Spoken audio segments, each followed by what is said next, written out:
the election. I'm now speaking as one of the 54 men and women who are saturated 4. Out of the 4 we campaigned. Some did not campaign, some were stealing, some were putting what they wanted to put. But the man who won the election in this country, and I'm here to testify, was Baba Raila Amolo Odinga. And for the first time also I want to say this. I was number 3, but my votes were also stolen. And I want those to hear me that don't just talk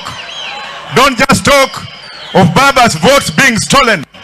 I was stolen and my votes were stolen, but I refused to enter the box. Now let me bring you to the following attention. How can you steal from me and then you expect me to come and kneel before you to look for a job? Baba nimekataa.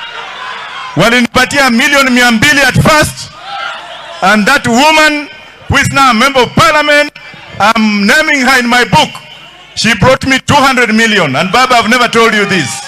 And I refused that money because I cannot sacrifice democracy. I cannot sacrifice democracy. And now, recently, they were planning to arrest Babu and Olekina. They were supposed to be put inside this week. And then a cabinet secretary, Mnasikia? A cabinet secretary was supposed to be sent to me to come and convince me not to join Baba. I informed Baba because I have a duty and responsibility to inform my leader.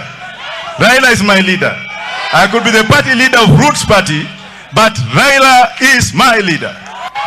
Because and himself, and give me time please, me and Raila